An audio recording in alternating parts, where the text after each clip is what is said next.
Essentiel, le rendez-vous culture de RCJ, Sandrine Sebbane.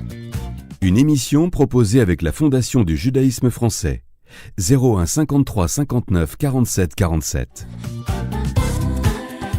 Merci beaucoup d'être avec nous dans Essentiel. Un invité exceptionnel ce matin en direct de Boston, Omer Bartov. Bonjour, good morning for you.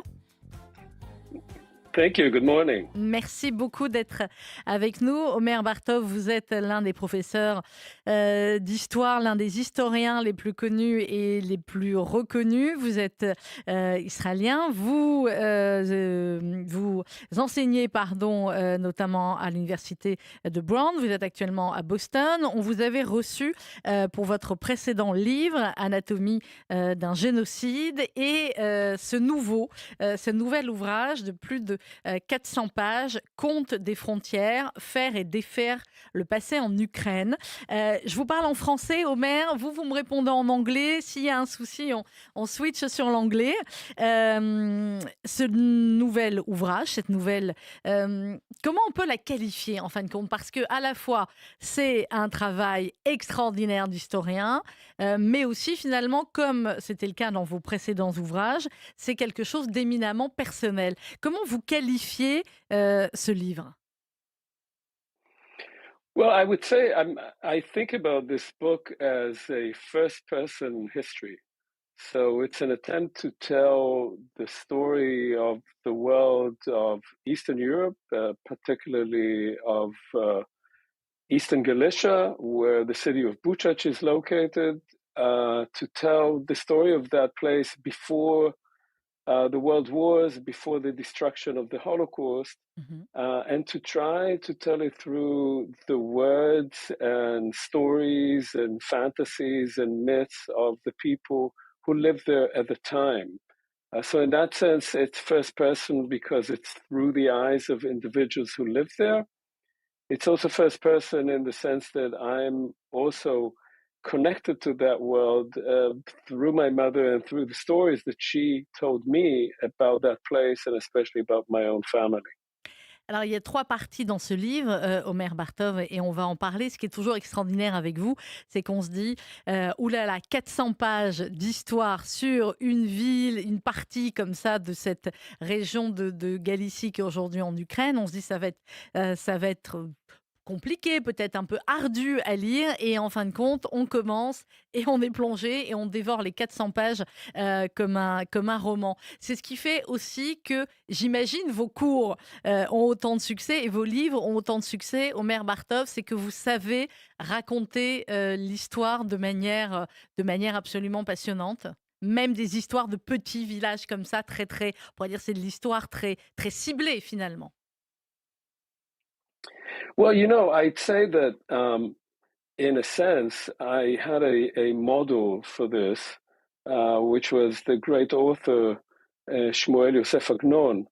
And Agnon already told the story of Buchach, of that town, as a microcosm of the entire universe of East European Jewish culture throughout the centuries of pre-modernity and the early modern era.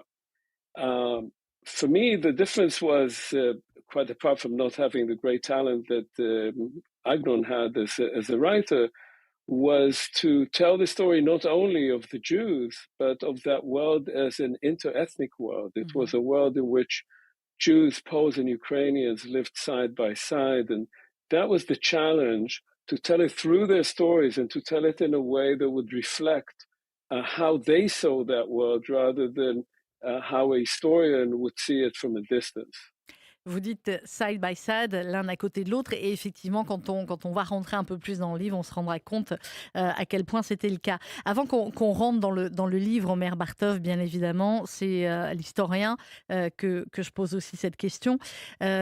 Comment réagit, on va pas parler vraiment de politique, Omer Bartov, mais comment réagit, comment vit, comment travaille un historien comme vous quand il vit l'histoire en direct, quand il vit depuis le 7 octobre l'histoire avec un grand H en direct?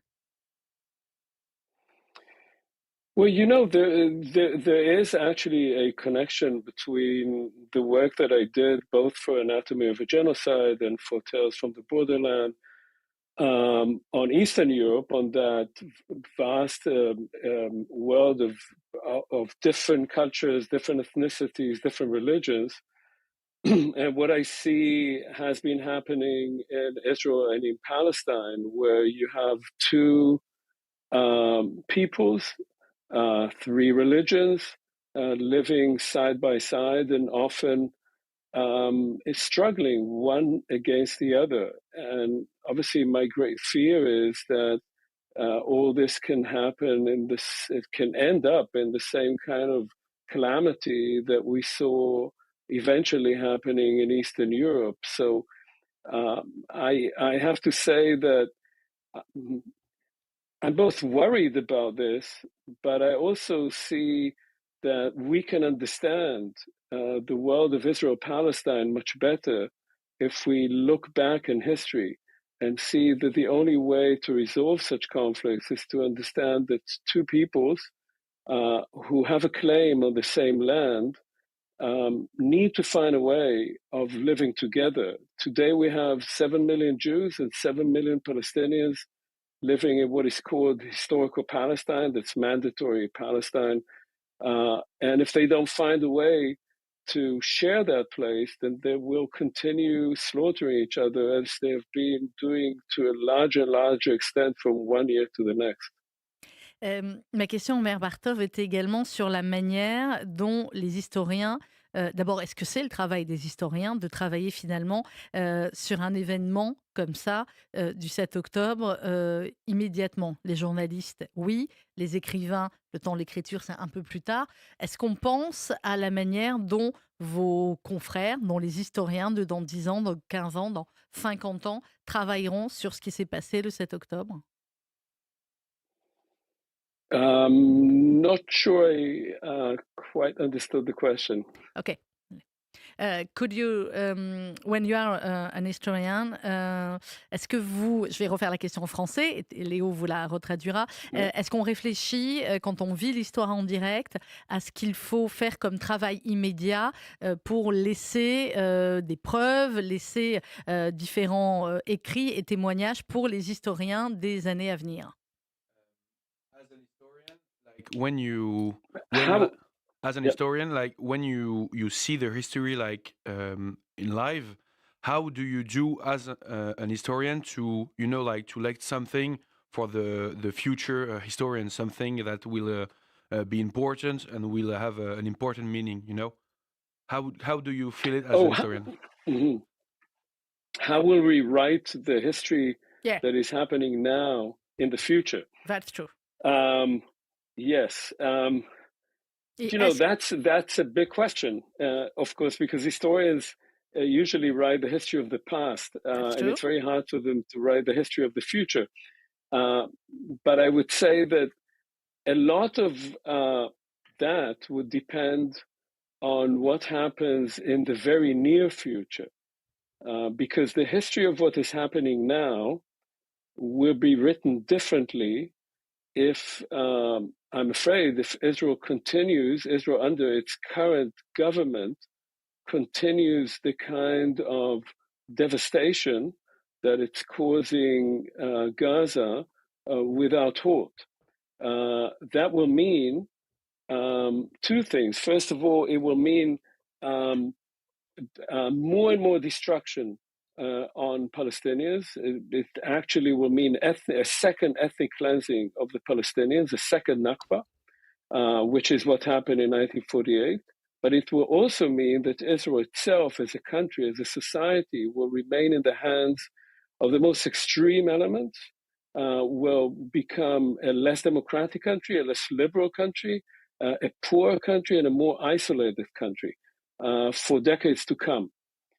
There is another history that we could write of what is happening right now, and that would be a history of an Israel realizing that it and the Palestinians have to find a different path, have to change the political paradigm of the current moment, and have to, as I said before, find a way to live together.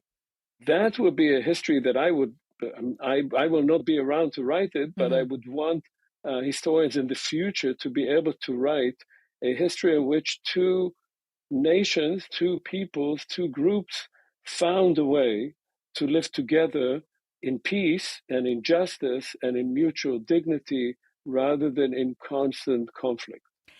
On va en venir au livre, évidemment, Omer Bartov, mais justement, à un moment donné dans le livre, vous parlez du pogrom de 1903 et vous rappelez ce texte absolument terrifiant, ce poème de Bialik autour de ce pogrom de 1903. On sait qu'en France, on s'est beaucoup posé la question de comment qualifier les événements du 7 octobre. Est-ce que le mot pogrom était adapté ou pas?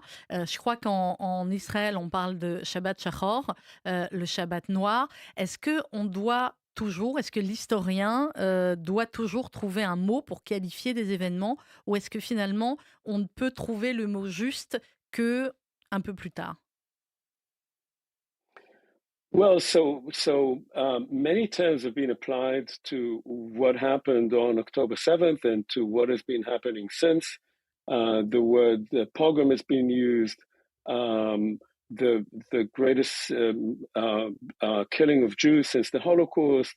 On the Israeli media, people often talk about Hamas as being Nazis, and on the other side, there have been many people calling the Israeli actions in Gaza genocide, and in that way also connecting it obviously to the Holocaust. The Genocide Convention in many ways was a result of the Holocaust.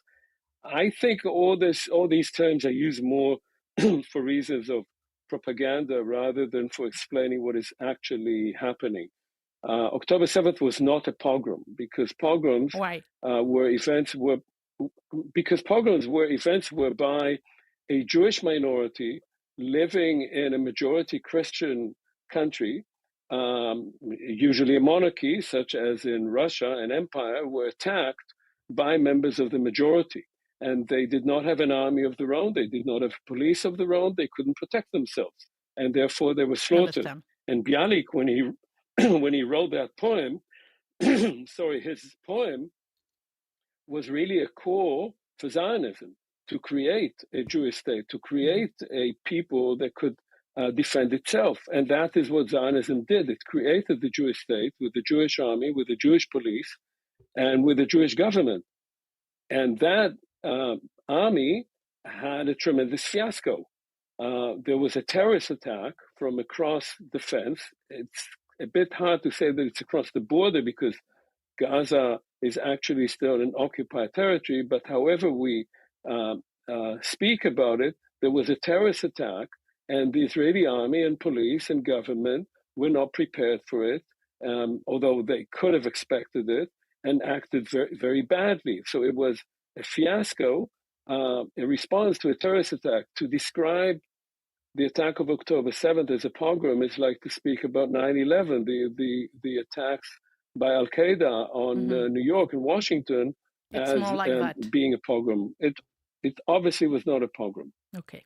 C'est très clair et c'est très intéressant d'avoir votre avis là-dessus, Omer Bartov. Alors, venons-en effectivement au livre, Contes des frontières, Faire et défaire le passé en Ukraine. Il y a 3 parties et vous dites dans le début effectivement du livre, je vais retrouver la citation exacte, vous dites que l'histoire, ce qui est important également, c'est de raconter, vous dites raconter cette histoire dans son intégralité est impossible, mais il s'agit d'une histoire importante car à bien des égards, elle dessine notre monde contemporain en partant d'une réalité nettement différente. Ce qui est très intéressant aussi dans vos livres, et ce qui manque peut-être, en tout cas en France, dans l'apprentissage de l'histoire, c'est qu'on fait des cours d'histoire aux jeunes, on fait des cours de géographie à part, alors qu'en fait, on comprend très bien, à travers vos livres et principalement effectivement là-dessus, que tout est entremêlé et que si on veut comprendre l'histoire de cette région, de ces pays et ensuite tout ce qui en a découlé, il est important de comprendre également la géographie et les différents peuples, entre guillemets, qui y vivaient. Yes, look, I mean, I think that a part of what I tried to do in this book was to tell the story of a world that doesn't exist anymore and that was both ruled by different rules. People thought of themselves and of their environment and of their neighbors very differently. And at the same time, a world from which much of the modern world born. And so in a sense, I was trying to reconstruct something that is different and to bring us closer to that through stories of individuals. And when we read fiction, when we read biographies, when we hear people speak, even if they come from a very different world, we come close to it through the listening to the way they tell the story. That was a world in which such categories that we have now as ethnic groups, national groups, political borders as we understand them now, did not exist. People lived side by side, although they had different religions, they had different beliefs. It was not a pluralistic world the way we think about it now, not a multi-ethnic world. It was a multi-ethnic world. It was a world in which people accepted that there are some people who have one kind of religion and one kind of tradition, and people who have another one. And what broke it down, what finally brought this world to an end, was what we all live under now, which is nationalism. And when nationalism came into that world, then people started identifying the differences between themselves, which until then they just accepted as something that had to then be politically implemented. So that there had to be borders between them. There had to be differences, political differences between them. And that created or transformed an accepted difference into a political difference, antagonism, and finally violence. And the world we live in is a result of that. It's a world divided into nation states, which are constantly keeping an eye on their borders and are constantly worried about being infiltrated by foreigners, by others. That's one of the main preoccupations around the world, including, of course, in Europe itself. Vous dites aussi dès le début du livre, Omer Bartov, que vous parlez finalement d'un monde qui n'existe plus, un monde également où aujourd'hui, le monde contemporain, où on ignore d'où on vient, parfois on ignore où on est né réellement et encore plus où on va. C'est Georges Santayana qui disait que ceux qui ne peuvent se rappeler le passé sont condamnés à le répéter. Ça avait été repris un peu autrement par Churchill. Le peuple qui ne connaît pas son histoire est condamné à la revivre. C'est finalement ce qui arrive finalement en Europe aussi en permanence. Alors, je parle de l'Europe parce que c'est le sujet de votre livre, Omer Bartov, mais c'est le cas aussi dans d'autres pays. On ne connaît pas l'histoire et du coup, on la répète et on la répète. Well, you know, the history never repeats itself, of course. So this is a good saying, but history it doesn't. We don't have the same events twice. That's part of what history is. But we have to learn from history. And what I fear these days is that we are now, 8 decades since the end of World War II, the end of fascism, the end of Nazism, the end of political organized anti-Semitism. We're in a world that had made vows in 1945, never again, jamais plus, ni wieder. And of course, people have forgotten it. And now people around the world, including in Europe, are often looking for a strong man. They don't believe anymore in their parliaments. They have a sense that democracy has betrayed them. They are afraid of foreigners coming into their midst. And so, in a sense, people have forgotten the kind of devastation of Europe itself that these ideologies had brought about, and they're looking again for something that they can believe in. Now, I don't know what will happen in the future. I'm a historian, as I said. I look to the past, and I don't think the future will look like the past. But I think that if you don't learn from the past, what will happen is that you will choose the wrong path into the future. And there are many warning signs in Europe, in the United States, in the Middle East, in Russia, in the Far East, that we're heading in the wrong direction, largely because we've forgotten the lessons of the relatively recent past, of the first half of the 20th century, with nationalism, fascism, xenophobia being at the center of it. Je le disais, Omer Bartov, votre livre est construit avec ces trois parties, les origines, d'où venons-nous, la transformation, que sommes-nous devenus et la transition, vers où sommes-nous allés. On dit souvent qu'un juif ne meurt pas à l'endroit où il est né. Votre mère venait d'Europe, de cette ville que vous prononcez encore mieux que moi, de Boukchash. Vous êtes né, elle est partie ensuite en Palestine mandataire, vous êtes né là-bas, vous êtes né en Israël. Vous racontez à la fin de votre livre également que vos enfants, aujourd'hui, je crois, vivent aux États-Unis, travaillent aux États-Unis. Vous-même, vous êtes professeur aux États-Unis. Je ne sais pas où seront vos petits-enfants, s'ils sont déjà là ou pas, Omer Bartov, mais disons qu'à travers l'histoire de votre famille, à travers ce dicton, c'est terriblement vrai. Je ne sais pas si c'est terrible ou pas, mais en tout cas, c'est le cas. Yes, so my mother left Buchach in 1935 when she was 11. My father was actually born in Palestine because his parents left Poland just before he was born in the mid-1920s. I indeed left Israel and live in the United States, although I have very close connections to Israel and I have a son in Israel. So, in a sense, had my mother not left Buchach, I would not have been born because my entire family that remained there, apart from my mother, two brothers, and her parents, were murdered there. In a sense, that history, according to the Zionist narrative, ought to have stopped then. We came to Palestine. I was born there. I was the first generation I belong to the first generation of Israelis who were born into the state after the establishment of the state of Israel. Mm-hmm. And that should have been the end of Jewish wandering.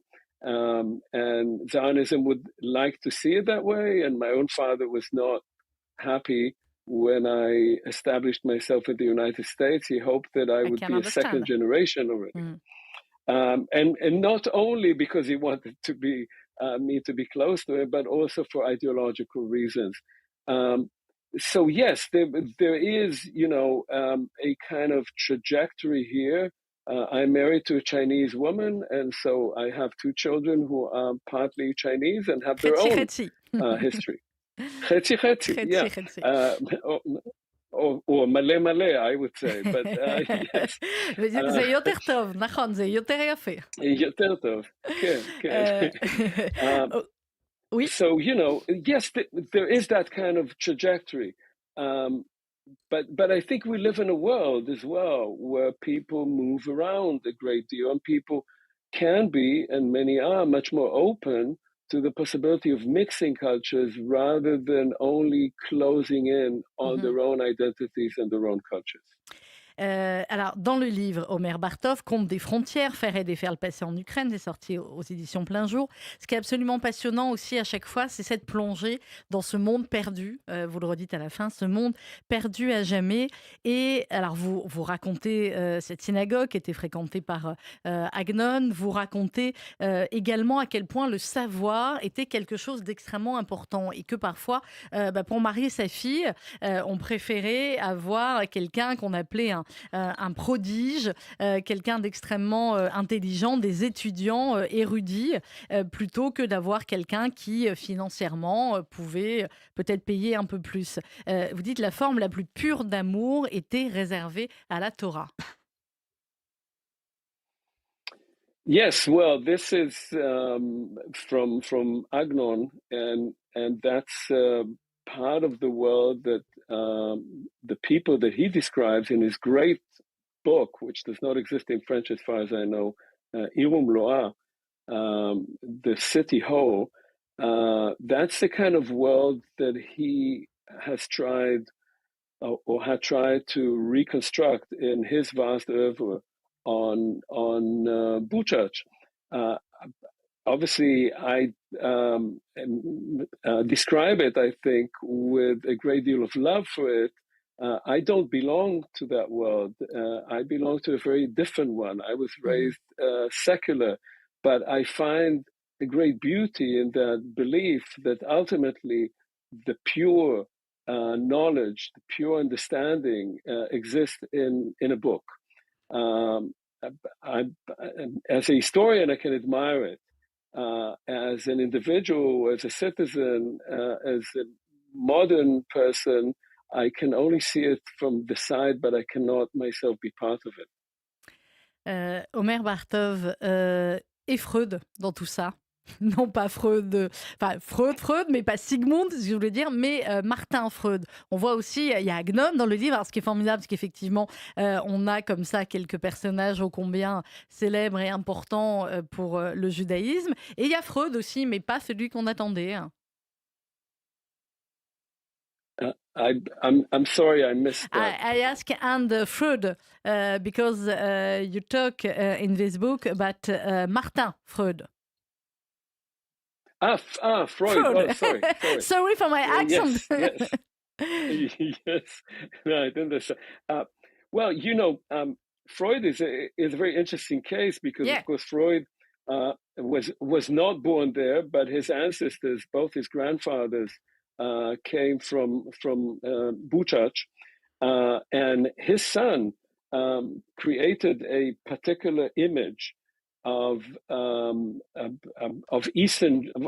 Ostjuden, of Galician Jews in particular, and I was curious about the fact that Freud, who had a huge impact, as we all know, on 20th century culture, psychology, literature, cinema, and so forth, actually could be traced back to that little town in Eastern Europe, that forgotten little town. And he was not the only one. And in a sense, what I try to say in the book, that Buchach stands for many such people who had a vast impact on the 20th century, who came from those forgotten little borderland towns, and they left them because they wanted to change themselves. They wanted to be in a bigger world, but they also wanted to change the world. And the world, of course, did not change the way they had hoped it would change. We have to remember that Freud had to flee in 1938 from Vienna with the Nazis on his track and died in London in exile. His sisters were murdered by the Nazis.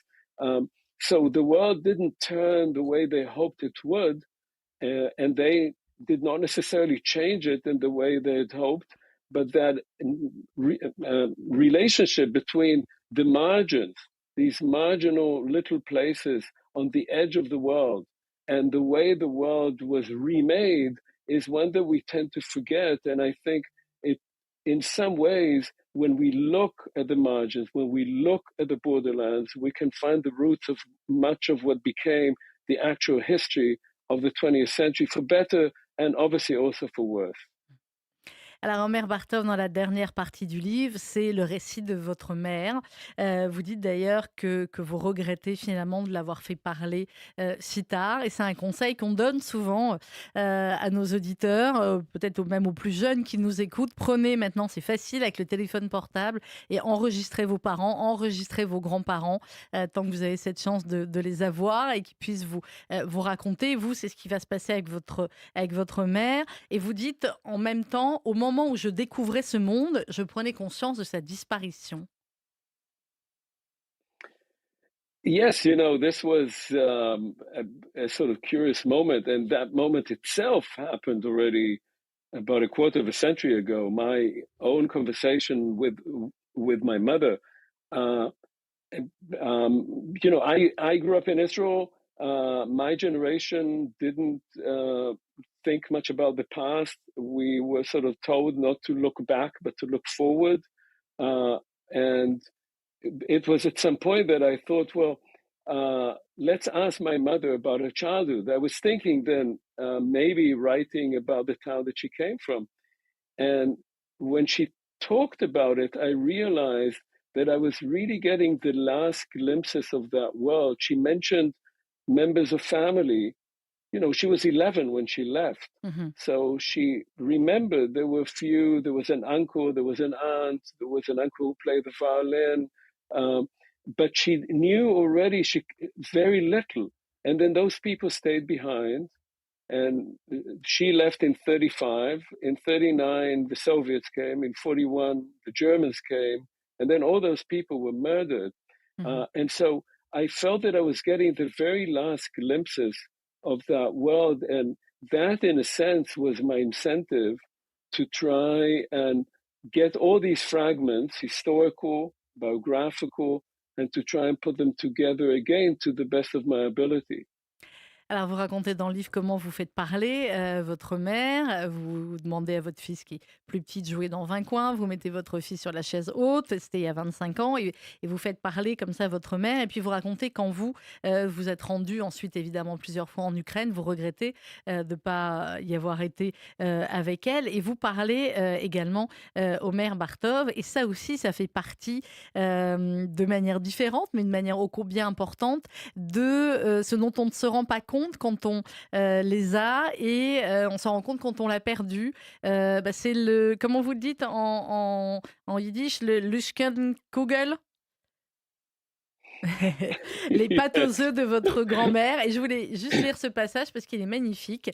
Vous parlez quand vous êtes là-bas en Ukraine et vous dites « Le kugel, un plat juif traditionnel que j'ai commandé, n'était pas aussi bon que celui que je mangeais enfant, quand à chacune de mes visites, ma grand-mère me faisait l'un de ces Kugel fait de pâtes aux œufs et de raisins frits à la poêle plutôt que cuits au four. C'était plutôt lourd, mais j'étais jeune et j'avais toujours faim. Je peux toujours me remémorer l'odeur dans laquelle baignait la cuisine, le croustillant des nouilles enveloppant de moelleux raisins, le sentiment de sécurité qui accompagnait cette bienveillance avec laquelle j'étais accueillie et que je ne connaîtrai plus.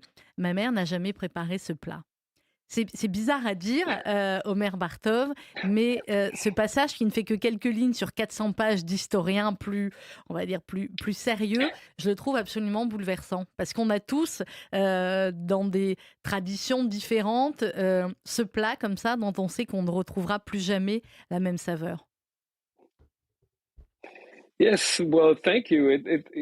You know, there were, in writing this book, I recalled all kinds of foods, gestures, tastes, smells of my childhood.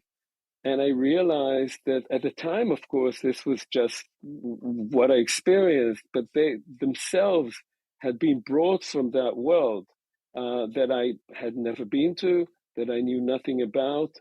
And it was when I traveled to that world that I had this very strange, I'd say, a sort of double vision, that on the one hand, I was in a very strange, different world from everything that I knew. And at the same time, I was in a very familiar place where some of the smells, some of the sounds were intimately familiar to me. And in the heart of that, there was an emptiness. Because I traveled from town to town in East Galicia, now West Ukraine, and these towns had been emptied of their Jews. And what I had recalled was a culture that was Jewish mixed with Ukrainian and Polish, but the Jews that I knew, or those that I'd been told about, were gone, and all that was left was empty shells of synagogues, marked mass graves. And so there was also a great sense of melancholy, which was partly the kind of melancholy that you always have as an older person. You remember your childhood, you know you'll never get back there, you'll never have that security of childhood, but also a larger melancholy of seeing an entire culture that had disappeared, that there are only a few traces of it left, and very few people actually remember anything. They passed through it without knowing what it was. C'est exactement cela. Omer Bartov, dans ce livre, dans ce que raconte votre mère aussi, il y a cette arrivée en Palestine mandataire qui est, comme beaucoup, très difficile. Il y a un déclassement social du travail de votre grand-père, etc. Et il y a un environnement familial qui, comme eh bien, finalement, pour les Juifs d'il y a 100 ans, il y a 200 ans, il y a 300 ans, et que vous racontez dans le livre, qui est porté vers l'admiration pour le savoir, pour la connaissance. Vous dites, comme mon grand-père n'était presque pas allé à l'école, sa fille, donc votre mère, incarnait l'idéal d'une vie consacrée à un travail honnête, mené avec dignité, grâce au savoir et au désir d'apprendre. Il y a l'anecdote de la pastèque aussi, que nos auditeurs liront. Qu'est-ce qu'il dirait votre grand-père aujourd'hui? Là, je vous vois en direct de Boston, monsieur le professeur à l'université de Brown University. Je vous vois entouré de beaucoup de livres. Nous sommes en visio, bien sûr. Qu'est-ce qu'il dirait votre grand-père aujourd'hui? I had two grandfathers. I was lucky because members of my generation in Israel often didn't have any grandparents at all, and I had two sets of grandparents, grandmothers and grandfathers. My mother's father saw my mother as the jewel in the crown. He had two sons. They were big, strong men like him. And then he had this petite daughter, my mother, and she wanted to study. And he had very little education. And I don't think he was very interested in education, but he admired it. And he always looked up to my mother, and that I remember very well. My mother never finished her PhD for various reasons, having to do mostly with my father's career. That's a generation of the 1950s and 60s. And for her, my having gotten my PhD, becoming a doctor of history, was a great accomplishment for her. Of course. And so I think that my grandfather would have been in that same trajectory and would have been very happy to have what he would have seen as a learned son. Yeah. Omer Bartov, il y a aussi, mais je vais laisser nos auditeurs le découvrir, il y a un article, moi, que je ne connaissais pas, qui est juste absolument effroyable et incroyable, un article du 30 juin 42, un article de Haaretz, qui raconte en détail déjà ce qui se passait pour les Juifs d'Europe orientale. C'est assez dingue, et à chaque fois, effectivement, on dit heureusement qu'il y a des historiens comme vous pour retrouver tout cela et nous permettre de mettre tout cela en perspective. Est-ce qu'il y aura un autre livre encore là-dessus, Omer Bartov, ou alors là, ça y est, vous avez vraiment fait le tour, entre guillemets, de la question? Well, I'm actually writing a book right now. Again, on Bookshash? No, the book is actually a continuation of the last three chapters. Mm-hmm. That is, as we said, my mother came to Palestine, and that's the reason I was born there. And so I'm writing a book about the first generation of Jews and Palestinians born after the establishment of the state in Israel and their connection to the place. Why do people like me feel connected to that place, considering that my mother had just arrived there a few years before I was born? What is at the core of that connection of both Jewish Israelis and Palestinians who are Israeli citizens who were born right after everything happened? And for that book, I interviewed close to 70 people in just before everything happened. So in the fall of 2022, and I'm actually writing that right now. So in some ways, this is the third leg of the history of Tales from the Borderlands, Anatomy of a Genocide, and now this book, which I call The Broken Promise. Ça s'appelle aussi Contes des frontières. Je ne vous ai pas demandé pourquoi, mais c'est vrai qu'il y a plusieurs contes aussi qui sont racontés dedans. Les contes qu'on racontait ou pour faire peur aux enfants ou autres qui forment ces traditions perdues, elles aussi, et ou en tout cas qu'on peut essayer de continuer à faire vivre. Merci beaucoup, Omer Bartov. Dernière question, autre, puisque là, vous êtes actuellement à Boston. Comment ça se passe pour les Juifs américains actuellement ? Avant, on demandait ça aux Juifs français. Maintenant, si j'osais faire un peu d'humour noir, on peut aussi demander aux Juifs américains comment ça va.